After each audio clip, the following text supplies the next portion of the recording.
10 April रोजी श्री रामनवमी निमित्त कारंजा शहरातील मोठे राम मंदिर पोहावेश परिसरातून भव्य शोभायात्रेचे आयोजन करण्यात आले.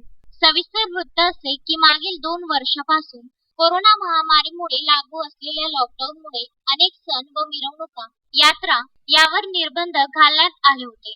मात्र यावर्षी महाराष्ट्र शासनाच्या आदेशानुसार सर्व मिरवणुका व यात्रा यावरील निर्बंध हटविण्यात आले असल्यामुळे महाराष्ट्रातील अनेक शहरांमध्ये रामनवमी मोठ्या थाटात साजरी करण्यात आली असून कारंजा लाड शहरात सुद्धा श्री रामनवमी उत्सव समिती व विश्व हिंदू परिषदेच्या वतीने भव्य शोभायात्रेचे आयोजन करण्यात आले होते.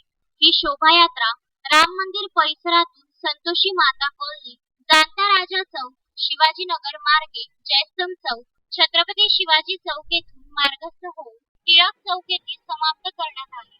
गत 2 वर्षापासून कोरोना निर्बंधामुळे बंद असलेली मिरवणूक यावर्षी म्हणजे 2022 मध्ये परत सुरू झाल्यामुळे शहरातील नागरिकांच्या व युवकांच्या आनंदात भर पडला होता.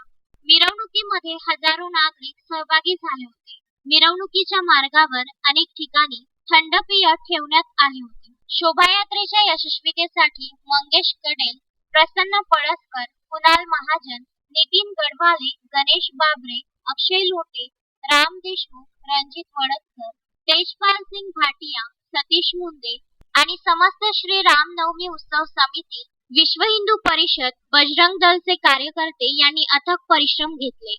अक्षय लोटे, विदर्भ न्यूज, कारंजा लाड.